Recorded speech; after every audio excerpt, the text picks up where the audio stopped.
আচ্ছা, এরপর আমরা দেখব কি আজকে হচ্ছে বার্ডন ইউনিভার্সিটির আন্ডারে পলিটিক্যাল সায়েন্সে যারা মেজর নিয়েছে বা মাইনর নিয়েছে কি কি পড়তে হবে, মানে টোটাল সিলেবাসটা কি সেটা আজকে আমরা দেখব। কত নম্বরে আমরা পড়বো মেজরে? এই যে এরকম দেখবে সিলেবাস দেবে প্রথমে, এই সিলেবাসটা বুঝতে সবার অসুবিধা হয়। বার্ড ওয়ানের পুরো টোটাল সিলেবাস ডাউনলোড করবে, সবাই পেয়ে যাবে। সিলেবাস 3 ইয়ার ডিগ্রি আর 4 ইয়ার, যারা 3 বছরের পড়ছো তাদের জন্য, যারা 4 বছরের তাদের জন্য পুরো সিলেবাসটা করা আছে। ঠিক আছে, দেখা যাক। শুধু এটা পলিটিক্যাল সায়েন্সের, শুধু কাদের?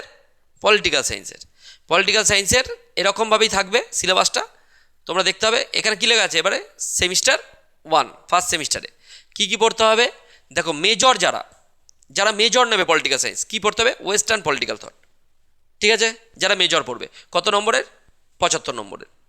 মাইনর যারা পলিটিক্যাল সায়েন্স নিয়ে পড়বে তাদের সাবজেক্টের নাম কি? পলিটিক্যাল থিওরি পড়তে হবে। বুঝতে পেরেছ? যারা মাইনরে পলিটিক্যাল সায়েন্স পড়বে তাহলে কত নম্বরের? 75 নম্বরের। ক্লিয়ার? যারা মাইনর কোর্স পলিটিক্যাল থিওরি হলো মাল্টিডিসিপ্লিনারি যদি নেয় কেউ, মাল্টিডিসিপ্লিনারি এখন নেওয়া সেরকম এমডিসি দরকার পড়ে না, তো ইন্ট্রোডিউসিং পলিটিক্যাল সায়েন্স। ঠিক আছে, এটা পড়তে হবে। এরপরে যারা এবিলিটি এনহান্সমেন্টস কোর্স, এগুলো দরকার পড়ে না, এগুলো নিয়ে চাপ নেই। তোমাকে এবার দেখতে হবে সেমিস্টার 1-এ মেজরের সিলেবাস। কিসের দেখতে হবে? মেজর। আমাদের আলোচ্য বিষয় কি? যে মেজর পলিটিক্যাল সায়েন্স যারা নেবে তাদের কি সিলেবাস আছে সেটা আমরা দেখব। তাহলে মেজরের সিলেবাসটা দেখো। সেমিস্টার 1 মেজরের সিলেবাসে প্রথমে কি আছে? এই সিলেবাস এরমভাবেই দেখবে। কি আছে প্রথমে? কি আছে? Ancient Greek political thought. কি আছে? Ancient Greek political thought. আমি পুরো ক্লিয়ারলি বলে যাচ্ছি। দেখ, অ্যানসিয়েন্ট গ্রিক পলিটিক্যাল থট মানে প্রাচীন রাষ্ট্রচিন্তার বৈশিষ্ট্য। প্রাচীন, অ্যানসিয়েন্ট মানে কি? প্রাচীন। গ্রিক মানে গ্রিসের কথা পড়েছি, ইউরোপের একটা দেশ গ্রিস।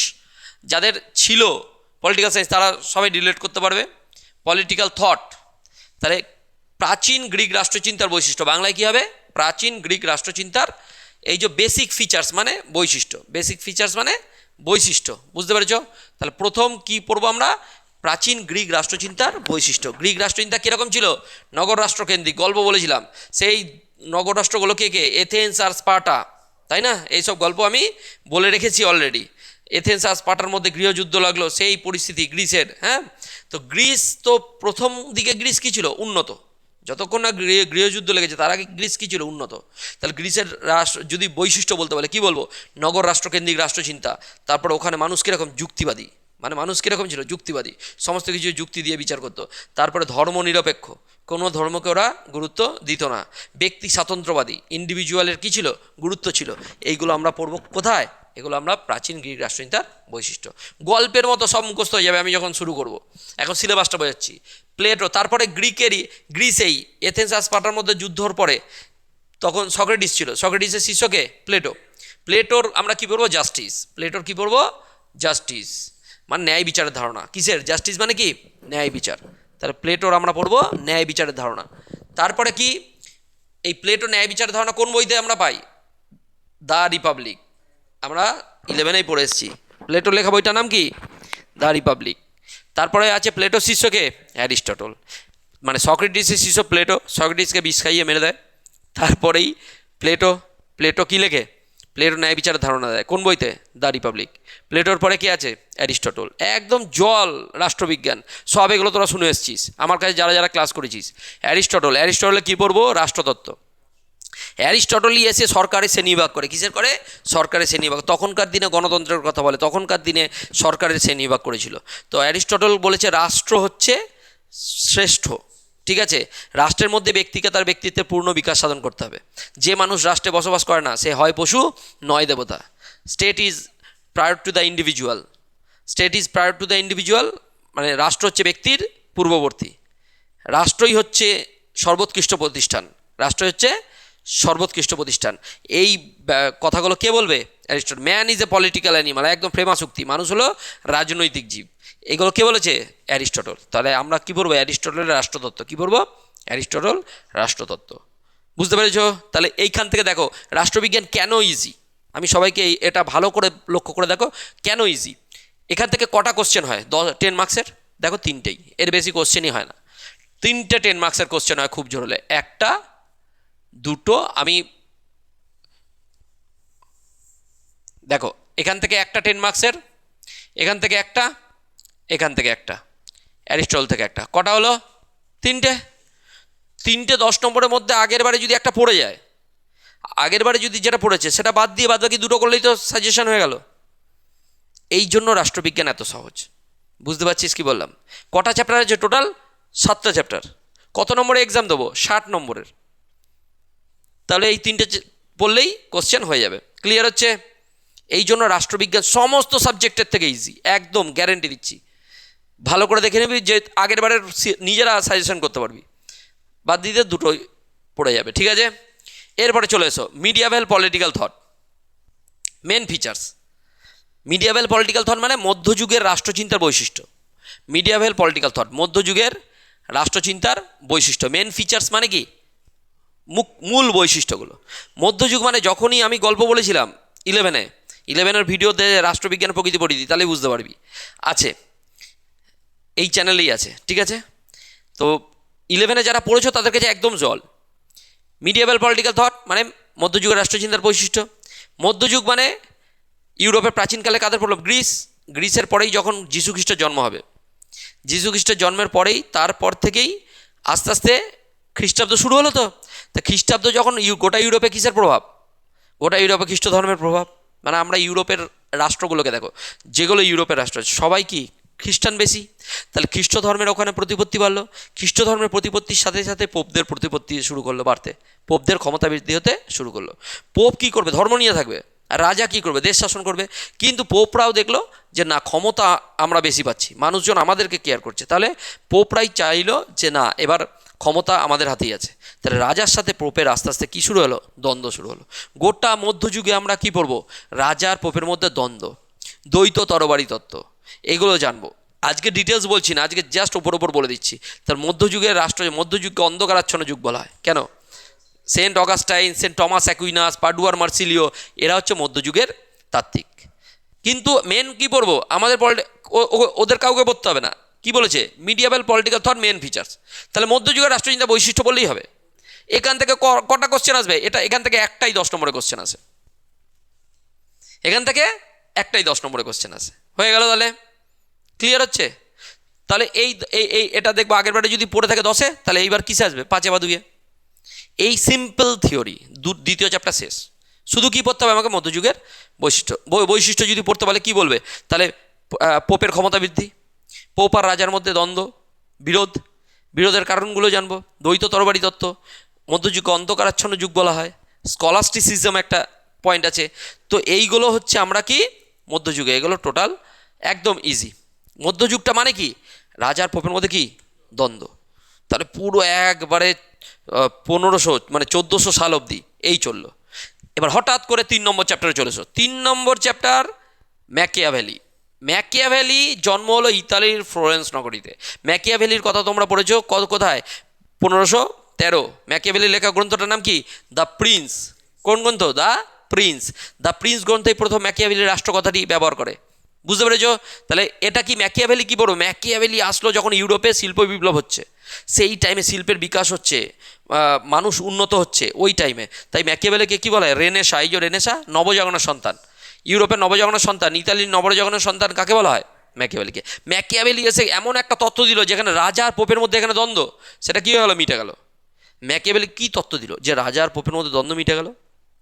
তো ম্যাকিয়াভেলি কনসেপ্ট অফ পাওয়ার দিল। কি দিল? কনসেপ্ট অফ পাওয়ার, মানে ক্ষমতার তত্ত্ব। ম্যাকিয়াভেলি কী তত্ত্ব পড়বো আমরা? ক্ষমতা। বলছে রাজাকে হতে হবে সিংহের মতো বলবান আর শৃগালের মতো চতুর। তো এই কথাগুলোর সাথে সবাই তোমরা জানো, এগুলো আমি আগেই বলে এসেছি, 11-এর ভিডিও দেখে নাও, তাহলেই বুঝতে পারবে। তাহলে ম্যাকিয়াভেলি ক্ষমতা তত্ত্ব দিল। রাজাকে হতে হবে কিসের মতো? সেই কিংজমের ধারণা দিয়েছিল। রাজাকে হতে হবে, রাজা যদি অত্যাচারী হয় তাও শ্রেয়, কিন্তু ক্ষমতাবান হতেই হবে। বুঝতে পেরেছো কি বললাম? তাহলে ম্যাকিয়াভেলির কী পড়বো? ক্ষমতা তত্ত্ব। কীরকমভাবে? যে ক্ষমতাকে কিভাবে ধরে রাখবে, মানে ক্ষমতাকে গ্র্যাব করবে কীভাবে, সেটাকে ধরে রাখতে হবে, এবং ক্ষমতাকে কী করতে হবে? এক্সপ্যান্ড করে যেতে হবে, বিস্তারিত করে যেতে হবে। ঠিক আছে, এটাই রাজার কাজ। আর সেকুলারাইজেশন অফ পলিটিক্স। কী বলছে? সেকুলারাইজেশন অফ পলিটিক্স, ধর্ম থেকে রাজনীতিকে পৃথক। ঠিক আছে, রাজনীতি আর ধর্মকে কী করতে হবে? আলাদা করতে হবে। মধ্যযুগে কী ছিল? রাজনীতি আর ধর্ম মিলেমিশে একাকার হয়ে গেছিলো। মানে যে পোপ সেই সব কিছু চালাচ্ছিল, রাজ্য শাসন করছিল, ধর্ম নিয়েও চলছিল। বুঝতে পেরেছ? তাহলে রাজনীতিকে ধর্ম থেকে পৃথক এসে কে করলো? ম্যাকিয়াভেলি। ক্লিয়ার হচ্ছে? অসুবিধা আছে? তাহলে এখান থেকে মেন কোশ্চেন কটা আসতে পারে? খুব বেশি হলে একটা, এখান থেকে আরেকটা, দুটো। অসুবিধা আছে? ক নম্বর চ্যাপ্টার শেষ? 3 নম্বর চ্যাপ্টার শেষ। ঠিক আছে, এইবারে হবস। হবস হচ্ছে কি বলবে? সোভারেনিটি। Hobbes, Locke, Rousseau. আমি বারবার বলছি হবস, লক আর রুসো, আরও ইজি হয়ে যাবে তোমাদের। হবস, লক আর রুসো। হবসকে কি বলা হয়? সোভারেনিটি, সার্বভৌমিকতার জনক, চরম সার্বভৌমিকতার জনক হবস। আর লক কি? Founder of liberalism. এই লিবারালিজম মানে উদারনীতিবাদ। উদারনীতিবাদের জনক কে? John Locke. জন হবসের লেখা বইটার নাম কি? লেভিয়াথান। লকের লেখা বইটার নাম কি? Two treatise of government. ঠিক আছে? আর রুসোর লেখা বইটার নাম কি? Social contract. এগুলো সব মনে আছে সবার। তা রুসো কি? জেনারেল উইল, মানে সাধারণ ইচ্ছা তত্ত্ব। আমরা বারবার বলেছি সোভারেনিটি মানে চরম সার্বভৌম ক্ষমতা দিয়ে দাও। রাজা যে হবে তাকে কি দিয়ে দিতে হবে? চলো আমরা নিজেদের মধ্যে চুক্তি করে, এদের তিনজনকে কি বলা হয়? চুক্তিবাদী তাত্ত্বিক। তিনজনাই বলছে কি, যে প্রকৃতির রাজ্যে মানুষ যখন ছিল তখন তাদের মধ্যে কি ছিল না? কোনো বিবাদ ছিল না। আস্তে আস্তে যখন বিবাদ কলহ এসে শুরু করলো, নিজেদের আত্মরক্ষার তাগিদে, হবস বলছে নিজেদের আত্মরক্ষার তাগিদে কি করলো? চুক্তি করে একজনকে সার্বভৌম ক্ষমতা দিল, কিন্তু তার কাছ থেকে আর কি করতে পারবে না? কাটতে পারবে না। ওটা চরম ক্ষমতা দিয়ে দিল। এটাই হচ্ছে হবস। সোভারেনিটি সংজ্ঞা তো আমি প্রথমেই বলে দিচ্ছি। Sovereignty is supreme power of the state over citizens and subjects unrestrained by law. এটা কে বলেছে? বোদা, যা বোদা, জিন বোদিন। সার্বভৌমিকতার জনক। কিন্তু আমাদের সিলেবাসে কি আছে? হবসের সার্বভৌমিকতা। কীরকম ধরনের সার্বভৌমিকতা? চরম সার্বভৌমিকতা। লকের কি? ফাউন্ডার অফ লিবারালিজম, উদারনীতিবাদ। ব্যক্তি স্বাধীনতাকে যারা সাপোর্ট করে, পুঁজিবাদকে যারা সাপোর্ট করে, এটাই হচ্ছে উদারনীতিবাদ। উদারনীতিবাদে কী করলো? লক বললো দুটো চুক্তি করেছিল মানুষ। কি কি? একটা হচ্ছে যে নিজেদের মধ্যে চুক্তি করে একজনকে সার্বভৌম ক্ষমতা দিল, আর একটা সার্বভৌম ক্ষমতা যাকে দিল তার সাথে, মানে সরকারের সাথে জনগণ চুক্তি করলো, তুমি যদি আমাদের জীবন সম্পত্তি আর স্বাধীনতা রক্ষা করতে না পারো তাহলে তোমাকে কি করব? অপসারণ করে অন্য কাউকে বসাবো। এই যে মমতা ব্যানার্জি 1,500 টাকা দিচ্ছিল, এখন আমাদের এত অত্যাচার করাপ্ট সব ছিল, ব্যাস জনগণ চেঞ্জ করে দিল। উদারনীতিবাদ বুঝতে পারছো? উদারনীতিবাদ এটাই ব্যক্তি স্বাধীনতা। ব্যক্তি মানে জনগণই চাইলে সরকারকে রাখবে, আর জনগণ চাইলে সরকারকে কী করবে? সরিয়ে যেতে পারে। তাহলে ব্যক্তি স্বাধীনতা বেশি। এটা কি? উদারনীতিবাদ হয়ে যায় লক। আর রুশো জেনারেল উইল, সাধারণ ইচ্ছা। বলছে মানুষের দুটো ইচ্ছা, একটা সাধারণ ইচ্ছা, একটা সকলের ইচ্ছা। সকলের ইচ্ছায় ব্যক্তি স্বার্থ জড়িয়ে, মানে আমার তোমার সবার ইচ্ছায় কি? ব্যক্তি স্বার্থ আছে। তার মানে আমরা এটা চাই, আমার চাহিদা আলাদা। আমি বলছি আমার 4 চাকা চাই, আবার তুই বলছিস তোর হচ্ছে চাই আইফোন। এবার দুজনের চাহিদা আলাদা, তো সবার চাহিদা আমাদের প্রত্যেক আলাদা। এটা হচ্ছে সকলের ইচ্ছা। কিন্তু সাধারণ ইচ্ছা কি? জেনারেল উইলটা কি? সাধারণ ইচ্ছা বলছে এই মুহূর্তে যদি কারেন্টটা চলে যায় আমরা গরমে কি করব? সবাই সবাই আইফোন চাইবো কি গাড়ি চাইবো? সবার একটা ইচ্ছা হবে, এখানে যতজন আছে সবার ইচ্ছা কী হবে? না আগে কারেন্ট আসুক। ঠিক আছে? এই যে সবার ইচ্ছার মিলিত রূপ, এটা কি বলা হচ্ছে? সাধারণ ইচ্ছা। তাই বলছে গোটা দেশের জনগণ যদি একসাথে এই সাধারণ ইচ্ছার দ্বারা সরকারকে নিয়োগ করে তাহলে সেই সরকার ভালো হবেই, কোনো ম্যানিপুলেশন নয়। একদম যদি মনে করে যে সরকার নিয়োগ হোক তাহলে সরকার ভালো হবেই। বুঝতে পেরেছো কি বললাম? মন থেকে। এটাই বলছে জেনারেল উইল। এটা রুসো আর একটা কি? জনগণের সার্বভৌমিকতার জনক। অসুবিধা আছে? তাহলে এখানে 3টেই কোশ্চেন হয়। একটা হবসের চরম সার্বভৌমিকতা, লকের উদারনীতিবাদ, আর রুসোর সাধারণ ইচ্ছা তত্ত্ব। তাহলে কটা বড় কোশ্চেন হয়ে গেল? 3টের মধ্যে থেকে আগের বারে যেটা পড়েছে সেটা বাদ দিয়ে দাও, বাদ বাকি 2টো করে নাও। অসুবিধা আছে সাজেশন করা? রাষ্ট্রবিজ্ঞানের মতো ইজি আর কিছু নেই। আমি বারবার সবাইকে ডেফিনেটলি বলছি এত কম কোশ্চেন কোথাও পড়তে হয় না। ঠিক আছে? দেখো এবারে হেগেলের একটাই কোশ্চেন, স্টেট থিওরি। হেগেলের রাষ্ট্রতত্ত্ব। হেগেলকে ভাববাদী তাত্ত্বিক বলা, হেগেলকে ভাববাদী, ফিলোসফি অফ রাইট। হেগেলের লেখা বইটা। হেগেল কি বলছে? বলছে বাদ, প্রতিবাদ আর সংবাদ। ঠিক আছে? বলছে দ্বন্দ্ব। হেগেলের আমার কী বলো? দ্বন্দ্বমূলক বস্তুবাদ। দ্বান্দ্বিক প্রক্রিয়ার মাধ্যমে আস্তে আস্তে সমাজ পরিবর্তন হয়ে এই সম্পর্ক এসে। প্রথমে ছিল কি? পরিবারকে বলেছে বাদ। পরিবারের মধ্যে মানুষ যখন সমস্ত নিডস ফুলফিল হচ্ছে না তখনই মানুষ তৈরি করলো কি? প্রতিবাদ হিসেবে পুরো সমাজ। কি তৈরি করলো? পুরো সমাজ। তাকে কি বলছে? প্রতিবাদ। Thesis antithesis. তারপরে প্রতিবাদের পরে আস্তে আস্তে সংবাদ। অ্যান্টিথিসিসের পরে সিনথিসিস। এটাকে বলা হচ্ছে রাষ্ট্র। যখনই পুরো সমাজেও মানুষের সমস্ত চাহিদা ফুলফিল হচ্ছে না তখন মানুষ কি তৈরি করলো?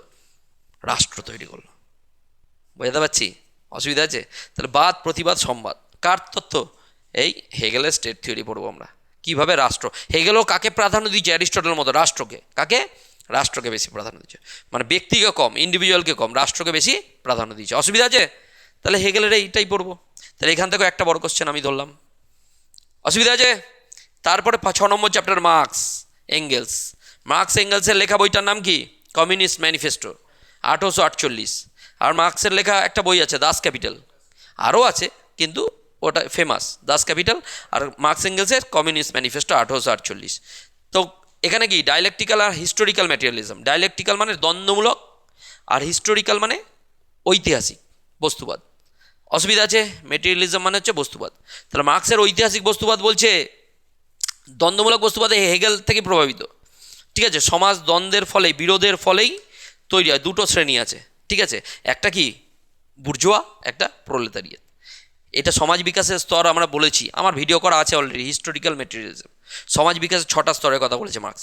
প্রথম আদিম সাম্যবাদী সমাজ, প্রিমিটিভ সোসাইটি, তারপরে দাস সমাজ, তারপরে সামন্ত সমাজ, তারপরে বুর্জোয়া সমাজ যেটা পুঁজিবাদী সমাজ এখন চলছে, এরপরে আসবে সমাজতান্ত্রিক সমাজ, তারপরে সাম্যবাদ। এই সমাজ বিকাশ 6টা স্তরের কথা মার্কস বলেছে। পরে আমি ডিটেলস বলছি। মার্কস উদারনীতিবাদের বিরুদ্ধে বা রাষ্ট্রবিজ্ঞানের দুটোই পরস্পর দৃষ্টিভঙ্গি, কী বলেছিলাম ঠান্ডা লড়াই বোঝাতে গিয়ে, আমেরিকা কীবাদী, উদারনীতিবাদী, আর রাশিয়া কিসেবাদী, সোভিয়েত ইউনিয়ন মার্ক্সবাদী। তাহলে এই দুটো তত্ত্বের মধ্যে লড়াই বুঝিয়ে দিয়েছি এগুলো, ঠিক আছে। অসুবিধা আছে? তাহলে সেই মার্ক্সবাদ আমরা জানি। মার্ক্সবাদ কাদের সাথে লড়াই করে? সর্বহারা শ্রেণীর, এক না একতন্ত্র প্রতিষ্ঠা করতে চায়, শ্রমিক শ্রেণীর সাথে লড়াই করে। তাহলে কাদের এগেনস্টে? পুঁজিবাদের এগেনস্টে। তাহলে উদারনীতিবাদের বিরুদ্ধ মতবাদ কি? মার্ক্সবাদ। অসুবিধা আছে? পারা যাবে? তাহলে এখান থেকে কটা কোশ্চেন হয়? একটা ডায়ালেকটিক্যাল 1, আর হিস্টোরিক্যাল মেটেরিয়ালিজম 1। আমি বড় কোশ্চেনগুলো বলছি কটা টোটাল হয় দেখে নাও, তাহলেই ইজি হয়ে যাবে। জেএস মিলের concept of liberty, last question. JS মিলের কি? স্বাধীনতা। কনসেপ্ট অফ লিবার্টি মানে কি? স্বাধীনতা। আর জেএস মিলের বইটার নাম কি? On liberty. কী নাম? On liberty. অসুবিধা আছে? তা জেএস মিল স্বাধীনতার তত্ত্ব দেয়, বলছে সেলফ রিগার্ডিং আর আদার্স রিগার্ডিং। সেলফ রিগার্ডিং মানে ব্যক্তি তার নিজের পরিসরে স্বাধীন, পুরোপুরি স্বাধীন, সেখানে কোনো রাষ্ট্রীয় হস্তক্ষেপ চলবে না। মানে আমি ধর আমার বেডরুমে আছি, আমি কীরকমভাবে থাকবো সেটা আমার পুরো স্বাধীনতা, সেখানে কোনো হস্তক্ষেপ চলবে না। যখনই আমি সমাজে বেরোলাম, মানে পাড়ার বাইরে বেরোলাম, বাড়ির বাইরে বেরোলাম, তখন কিন্তু আমি আমার মতো চললে হবে না। আমি বাড়ির বাইরে বেরিয়ে আমি বাইক নিয়ে যাচ্ছি, দিয়ে হাত ছড়িয়ে যাচ্ছি, বা একটা সাইকেল নিয়ে হাত এরমভাবে ছড়িয়ে যাচ্ছি রাস্তাঘাট করে, সম্ভব? তাহলে অন্যজন তো যেতে পারবে না।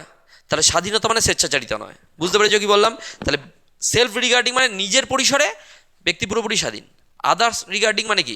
যখনই তুমি সমাজে আসছো তখন সবার মতো করে চলতে হবে।